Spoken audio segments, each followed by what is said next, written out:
Hello my dear students, very good morning to all of you in today's class of standard 8 students. Dear students, as you all know it very well, we are just involved in chapter 4. The name of the chapter is the materials, metals and non-metals. Dear students, and again I want to remind you all from my side that you have seen the video forwarded by my side. So whatever you have learned from that after watching the video, clearly what types of information you have got from there. So dear student, it is very mandatory to understand the concept of science, because science can be understood clearly on the basis of concepts. So dear students, let us recall whatever you have learned so far.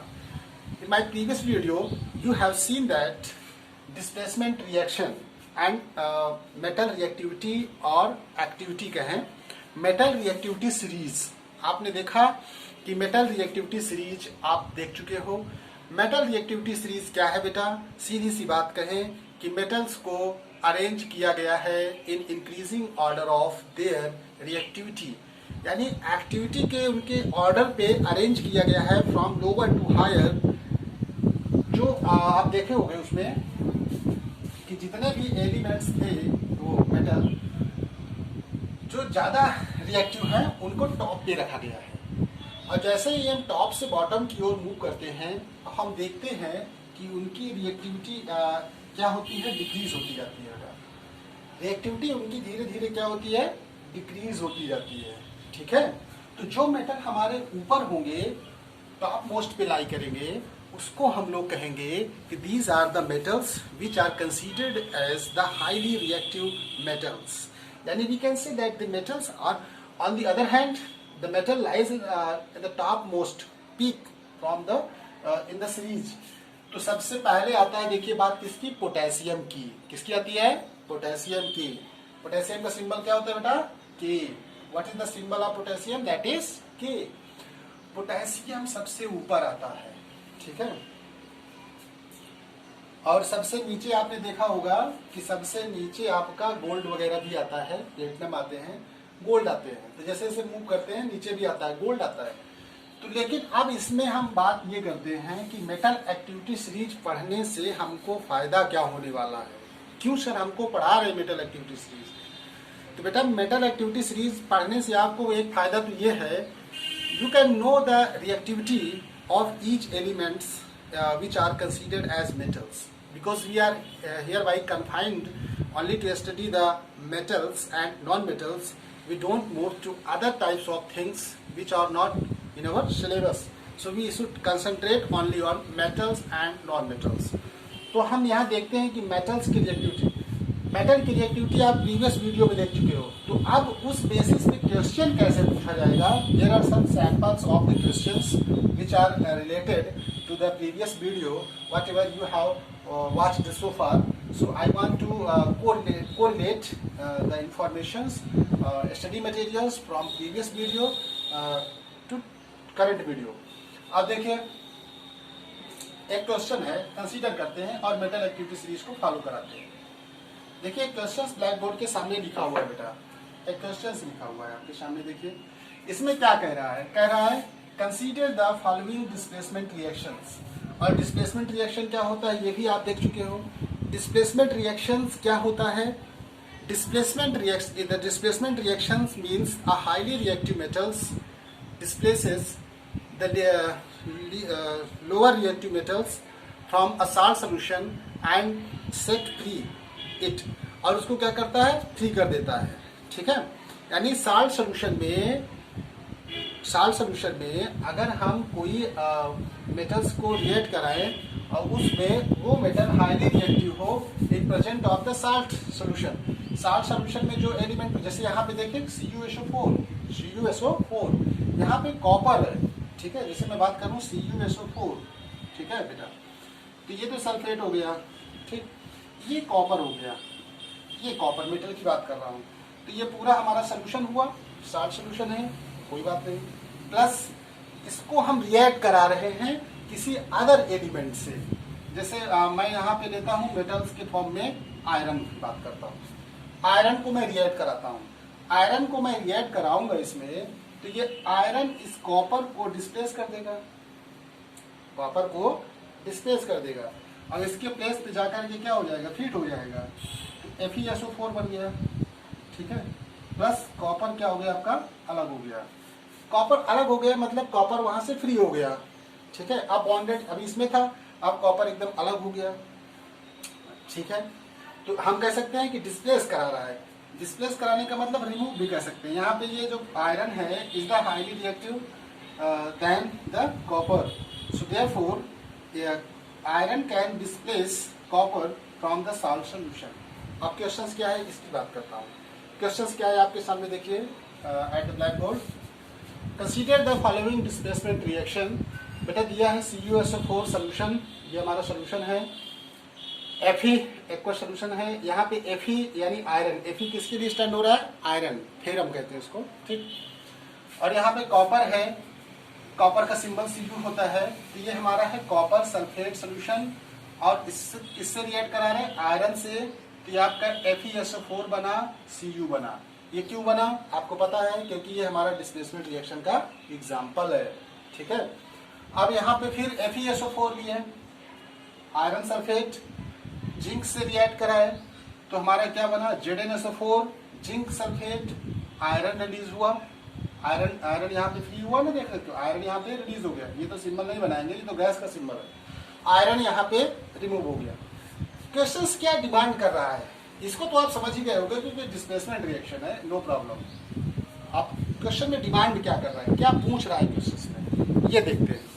Question में पूछ रहा है, on the basis of these two displacement reactions find out which is the most reactive metal and which is the least reactive metal out of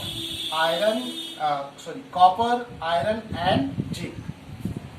copper, iron और zinc में जो हम देख सकते हैं, कॉपर, आयरन और जिंक की यहाँ पे तीन ही मेटल की बात हो रही है। इसमें कहता है कि सबसे मोस्ट रिएक्टिव कौन सा है और सबसे लीस्ट रिएक्टिव कौन सा है।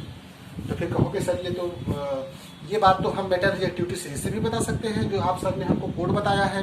और डियर स्टूडेंट्स, मैंने आपको मेटल एक्टिविटी सीरीज याद करने के लिए मैंने एक कोड वर्ड बताया आपको। कोड वर्ड मतलब ट्रिक, क्योंकि ऐसे मतलब मेटल्स को याद रखना ऑर्डर में it is difficult task. Okay, so to decrease your burden of learning we have made a trick to memorise the order of reactivity series in the proper sequence, so you can retain the information forever if you know the trick very well.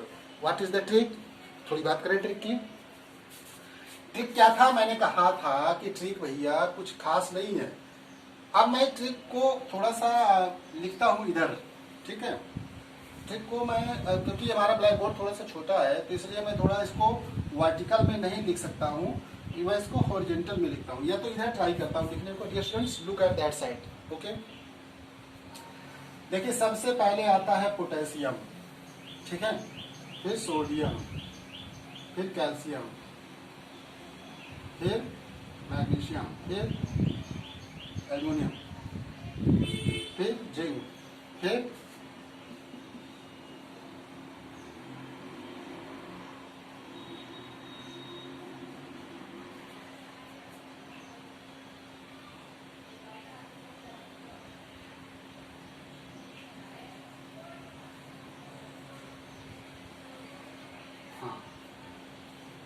ये देखिए है sodium, ये potassium, sodium, calcium, magnesium, aluminium, zinc, iron, lead, copper, mercury, silver और gold, यही है ना। Okay, तो मैं थोड़ा सा बात करता हूँ इसकी। देखिए इसको कोड वर्ड में हमने कैसे याद किया। देखिए कैलाश, के स्टैंड फॉर कैलाश, कैलाश, ठीक। कैलाश नाम का एक व्यक्ति, उसका एक माली है। कैलाश नाथ का एक व्यक्ति है, उसका एक माली है। माली मतलब गार्डनर। अब वो माली क्या करता है, कैलाश नाथ के यहाँ जो आलू आता है, आलू मतलब पोटैटो, खाने वाला आलू आता है, उसको अलग अलग पकाता है, ठीक। देखते हैं, कैलाश नाथ, नेट्रियम, सोडियम का सिंबल होता है, ठीक है। कैलाश नाथ का कैल्शियम माली। तो माली में आपको Mg यहाँ थोड़ा देखना पड़ेगा कि माली यानी Mg, फिर माली में Al आता है। माली माली देखो Mg, आलू Al एल्युमिनियम, आलू जरा यानी Zn, फीके फीके फीके से पकाता है यानी Pb रेड, क्योंकि हर जगह Hg हर जगह Ag आ जाएगा, आलू अलग अलग पकता है। अब ये अलग अलग पकता है कि इसका कोई सेंस लेने देना नहीं है, बस केवल आलू तक यहाँ रुक जाना। तो कैलाश नाथ का माली आलू जरा फीके से पकाता है, क्योंकि हर जगह का आलू अलग अलग पकता है। अब यहाँ थोड़ा बात करें, सबसे मोस्ट रिएक्टिव कौन सा है? सबसे मोस्ट रिएक्टिव कौन सा है? पोटेशियम है, ठीक। सबसे लीस्ट रिएक्टिव कौन सा है? गोल्ड है। लेकिन हमारा क्वेश्चंस क्या पूछ रहा है? इस क्वेश्चन के बेसिस पे हमको आंसर देना है। तो हम बेटा यहाँ पे देखेंगे कि आयरन जो है डिस्प्लेस कर दे रहा है कॉपर को, और जिंक जो है आयरन को भी डिस्प्लेस कर दे रहा है, ठीक है, अच्छी बात है। तो सबसे लीस्ट रिएक्टिव कौन सा हुआ? सबसे लीस्ट रिएक्टिव हुआ आपका कॉपर, क्योंकि कॉपर को आयरन डिस्प्लेस कर दे रहा है और आयरन को जिंक डिस्प्लेस कर दे रहा है। तो सबसे मोस्ट रिएक्टिव कौन सा हुआ on the basis of displacement reaction? सबसे मोस्ट रिएक्टिव आपका हुआ जिंक, और सबसे लीस्ट रिएक्टिव कौन सा हुआ?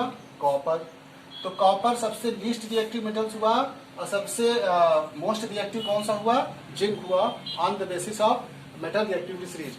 अब मेटल रिएक्टिविटी सीरीज पता कर लेते हैं। देखिए भैया, जिंक यहाँ है, ठीक है, जिंक यहाँ है, और ऊपर से नीचे आने पर रिएक्टिविटी सीरीज क्या होती है? डिक्रीज होती है।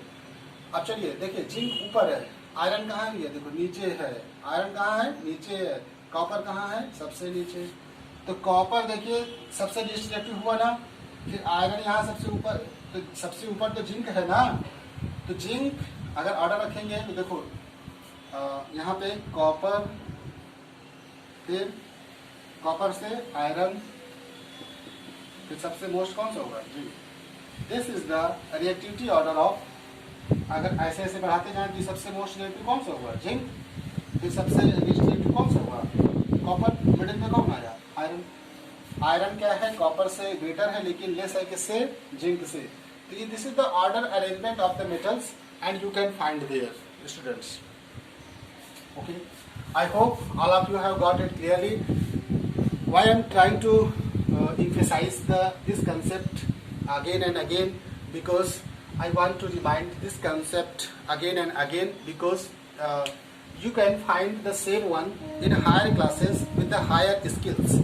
If you are when you will be promoted in higher classes, in higher studies, then you will find the question answer based on that displacement reaction and metal reactivity series in higher classes.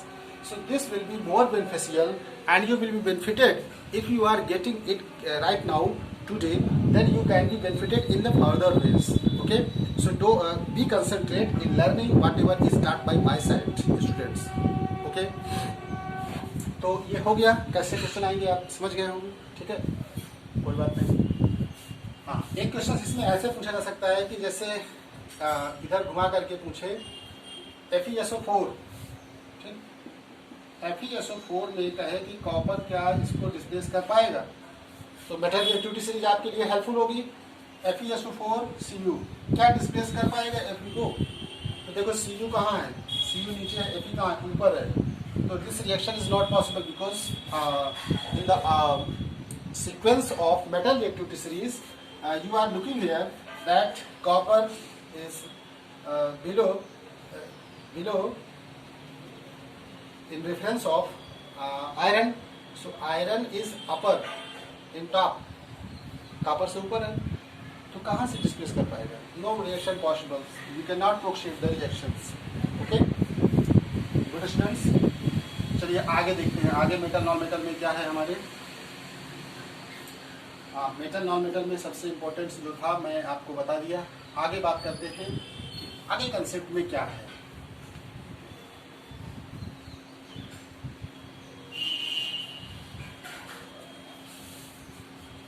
अगर मैं बात करूं students uses of metals and non metals, uses of metals and non metals.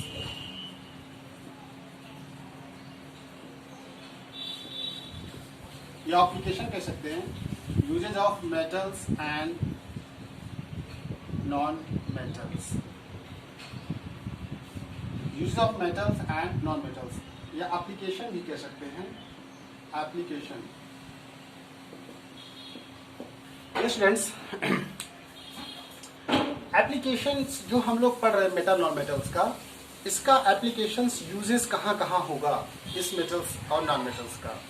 तो पहले हम focus होते हैं metals की बात करते हैं। तो metals, you can find the metals in various fields of life, because metal plays very important role in making utensils, in making bridges, in making factories, equipments, okay, in making the heaters, okay. You can find various uses of metals in wires, ठीक है, wire in making wires, ठीक है। जैसे आपने देखा कि copper wire and aluminium wires in making wire, और wire metals की किस प्रॉपर्टी की बेसिस पे बनाया जा सकता है, यू नो ऑल इट, ठीक है। कौन सी प्रॉपर्टी से बनाया जा सकता है, मेटल्स की बहुत सारी प्रॉपर्टी होती है ना, देखिए डक्टिलिटी, ठीक है, ductile,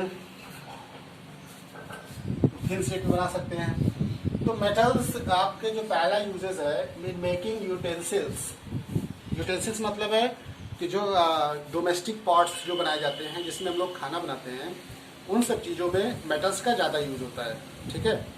metals have the shining surface which is known as the lustrous property, lustrous property, okay. तो मेटल्स जल्दी लस्ट्रस होते हैं, ये आपको बताया गया होगा कि metals shows the shining property. Metals कौन सी प्रॉपर्टी शो करते हैं बेटा, शाइनिंग प्रॉपर्टीज। तो मेटल्स शाइनिंग प्रॉपर्टी शो क्यों करते हैं, अगर एक क्वेश्चन अराइज हुआ कि why do metals show the shining property या lustrous property, metal lustrous property show क्यों करते हैं, सीधा जवाब क्या होगा, कहोगे कि metals is the property, it is the physical properties of metals, because metals show the lustrous property, metals are the shining surface. Metals have the shining surface, क्यों मेटल्स में शाइनिंग सरफेस इसलिए है क्योंकि मेटल्स को जब हम लोग धूप में रखते हैं या जब उस पर लाइट फॉल होती है, तो metals are the made up of the atoms, ठीक है। और एटम्स में क्या होता है, इलेक्ट्रॉन होते हैं। तो इलेक्ट्रॉन क्या होते हैं कि मेटल में जब लाइट फॉल होती है तो मेटल्स में जो इलेक्ट्रॉन प्रेजेंट हैं वो electron is the micro fundamental particles of the matters. किसी भी मैटर्स एटम्स के स्ट्रक्चर की बात करेंगे तो उसमें electrons are the fundamental particles, ठीक है। इलेक्ट्रॉन्स थोड़ा जान लीजिए क्या होता है। इलेक्ट्रॉन्स फंडामेंटल पार्टिकल्स हैं, इसका मास होता है me 9.10 इंटू 10 की पावर -31 kg, ठीक है। इसका चार्ज कितना होता है, अगर क्यू देखें चार्ज कितना होगा तो 1.67 इंटू 10 की पावर -19 कूलम, ठीक है। तो आप इसमें देख सकते हो ये इसका आपका क्या है, मास, ठीक है।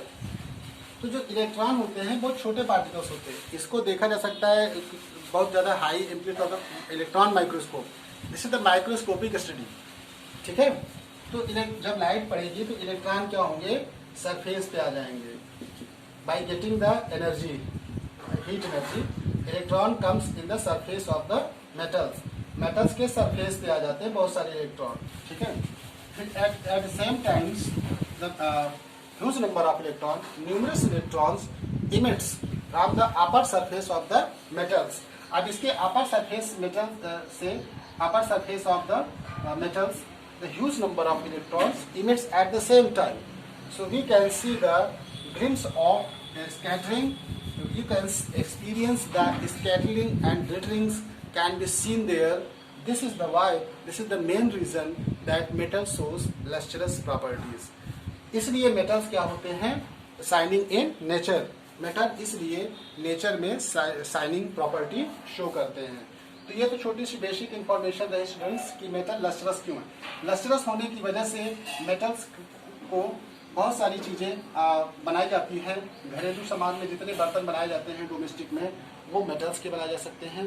और एयरक्राफ्ट में एल्युमिनियम का एलॉयज के फॉर्म में यूज़ करते हैं एयरक्राफ्ट में, ठीक है। एल्युमिनियम वायर्स यूज होती है भाई for the transmitting of the electric wires which are passing through your our head, ठीक है। कॉपर वायर्स हमारे लिए यूजफुल है, वायर भी बना सकते हैं। तो हम देख सकते हैं कि मेटल्स का यूजेस यहाँ पे बहुत सारा है, ठीक है। You can see there the uses of metals. और फैक्ट्रीज में आप देखे होंगे बहुत सारे vehicles parts, motor vehicles, there are so many things which are made of the metals. Metals की एक प्रॉपर्टी ये है कि जनरली मेटल्स आर स्ट्रॉन्ग। जैसे आयरन देखा जाता है, आयरन में ब्रिजेस के कोर बनाने में, ब्रिज का पार्ट बनाने में, ब्रिज को कंस्ट्रक्ट करने में मेटल्स में आयरन प्रीफर किया जा सकता है, ठीक है। ओके, फिर आपने देखा होगा कि मेटल्स में जिंक, जैसे जो मैंने बताया कि जिंक आपका जैसे मेटल्स, तो जिंक आपने देखा होगा कि इसको इलेक्ट्रोप्लेटिंग में, गैल्वनाइजेशन में बहुत ज़्यादा इसका यूज होता है। कि जैसे रस्टिंग से बचाने के लिए मेटल्स को ये क्या करते हैं, जिंक की लेयर चढ़ा देते हैं, ठीक है, लेयरिंग ऑफ जिंक्स। ज्वेलरी में आपने देखा होगा in making jewelleries metals are preferred. Jewellery बनाने में जैसे गोल्ड, सिल्वर, कॉपर। फिर आपने देखा होगा कि मरकरी, Hg, ठीक है। मरकरी आपने देखा होगा कि ये लिक्विड के फॉर्म में है। Mercury is used in making the thermometer. Thermometer में जो बना होता है मरकरी होता है। आप ज्वेलरी में बनाने में, इन मेकिंग ज्वेलरी बनाने में इसका यूज होता है। तो ज्वेलरी में आपने देखा होगा कि ज्वेलरी में भी मेटल्स यूज होते हैं। वैसे गोल्ड और सिल्वर आपने देखा कि मेटल एक्टिविटी सीरीज में लीस्ट रिएक्टिव होते हैं, ठीक है। और ज्वेलरी बनाने में गोल्ड और सिल्वर इस तरह के यूजेस क्यों होते हैं, क्योंकि इसमें बेटा इसकी जो स्ट्रेंथ है, transformation strength, it can be melt easily in comparison to other metals and it can be transformed by making the shape and size of the different structures. You can rebuild the metals in different shapes. तो हम देख सकते हैं कि metals का uses बहुत जगह ज़्यादा है। You can find the various effects of the metals, many types of applications of metals and non metals. अब अगर मैं थोड़ी सी बात करूँ नॉन मेटल्स में, non metals uses, non metals use की बात करूँ तो dear students, as you all know that human body, और human body is made up of, human body की बात नहीं करूंगा, all living organisms. Dear students, as you all know that all living things including plants and animals are made up of non metals. ज़्यादातर वो किससे बने होते हैं, नॉन मेटल्स से बने होते हैं। जैसे ऑक्सीजन, उनको ऑक्सीजन की डिमांड, ऑक्सीजन, कार्बन, ठीक है, नाइट्रोजन, सल्फर, फास्फोरस। आपने देखा कि जो नॉन मेटल्स पूरी बॉडी हमारी है, इसमें ऑक्सीजन का एप्लीकेशन ज़्यादा होता है, क्योंकि oxygen is required for the breathing purpose and oxygen plays very important role in blood circulation. In blood circulation में आपने देखा कि ऑक्सीजन कैरीज द ब्लड, तो ऑक्सीजन जो हेल्पफुल है। और कार्बन, आपने देखा होगा कि carbon, hydrogen, oxygen, carbohydrates, CHO, carbon, hydrogen, oxygens, ठीक है। तो कार्बन का आपने देखा होगा बहुत सारा यूजेस है। तो बॉडी में नाइट्रोजन्स, जैसे अमीनो एसिड्स फॉर्मेशन करने में, प्रोटीन्स के बिल्डिंग में अमीनो एसिड्स का यूजफुल रोल है। तो ये nitrogens making the proteins.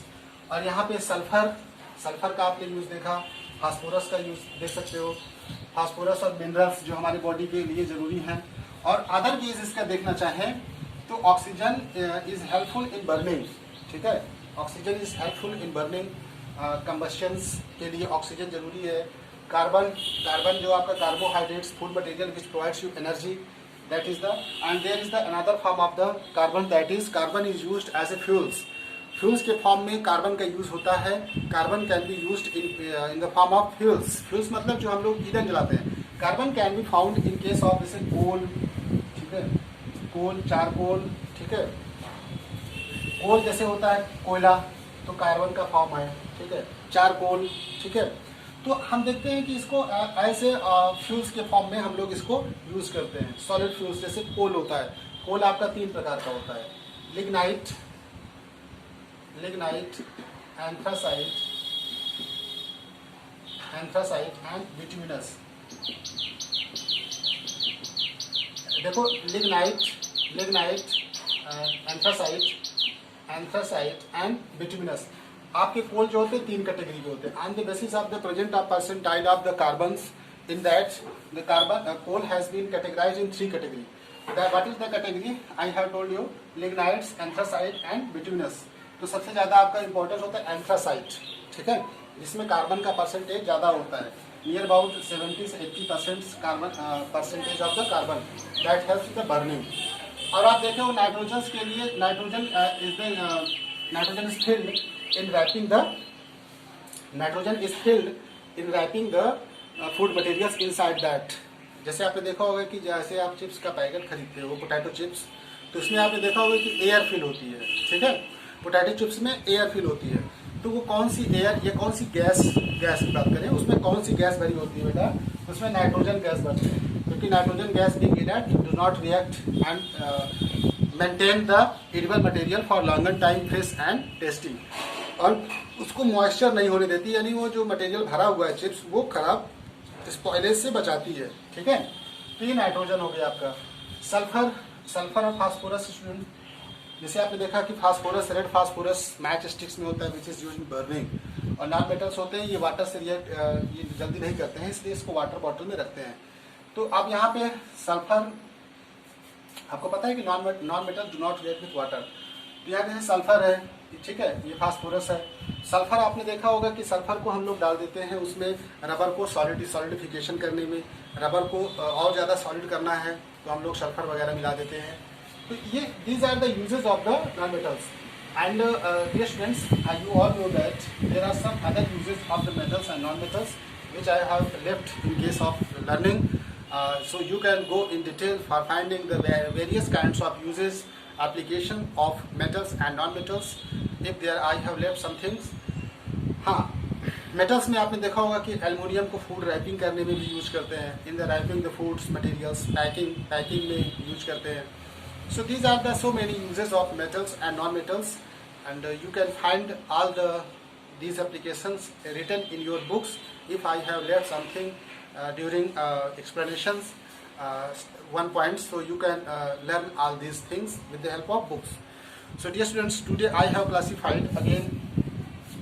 Today we have learned all the things regarding the metals and non-metals. So this is the important things which I have told you. So dear students, note down the homework. I often this has come to me to know about your confusion. You are often found confused about what are the specific classwork which you have to do. What to do the classwork, dear students? Classwork is your self-assessment, what you are watching in videos. So you have to prepare a proper notes on the basis of video discussions which I have told you.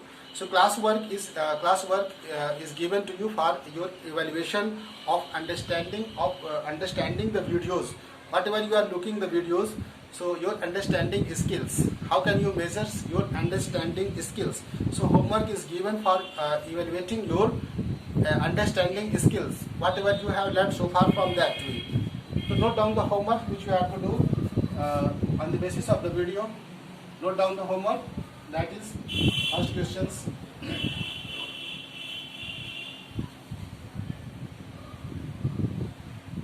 Mention the application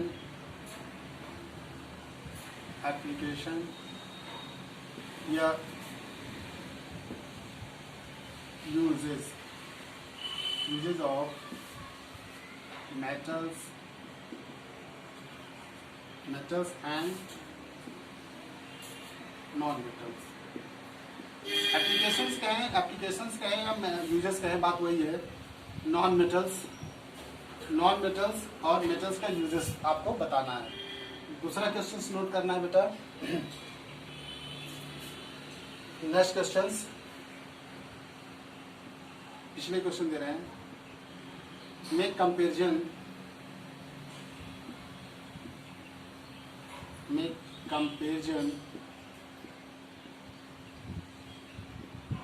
make comparison between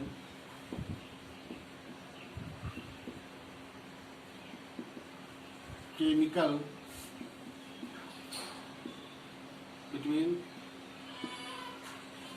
make comparison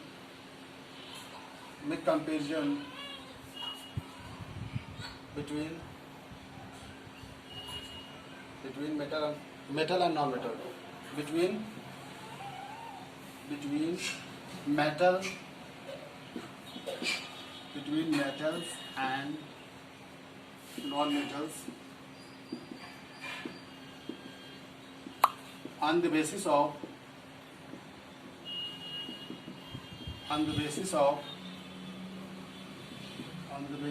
their chemical properties. Okay, and third one is here,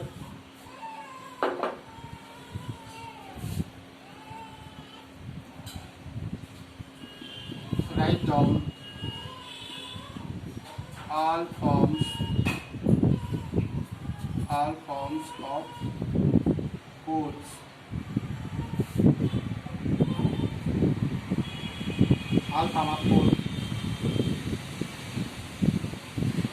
which are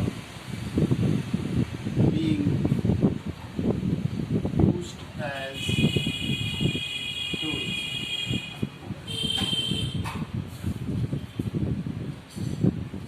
इसमें आपको write down all forms of coal which are being used as tools. कोयले का आपको तीनों form बताना है. ठीक है. Next one is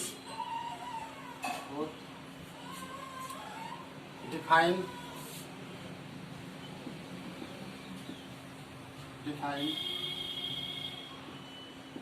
metal displacement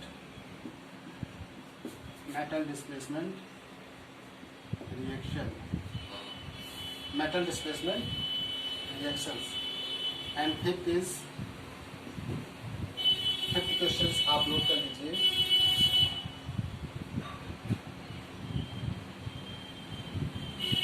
If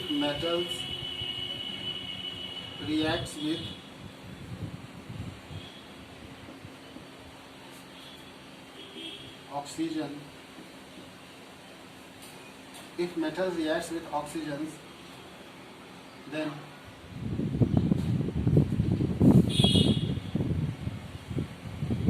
what will be products? What will be product? These are the questions, dear students, which have been given to you for the evaluating your skills on the basis of metals and non-metals, whatever you have learned so far. So dear students, thanks for watching this video and take a screenshot for your answer questions working systems, and from this next video we will be involving in solving the question answer based on the metals and non-metals. Thank you students for watching this video again. Take a screenshot of the homework.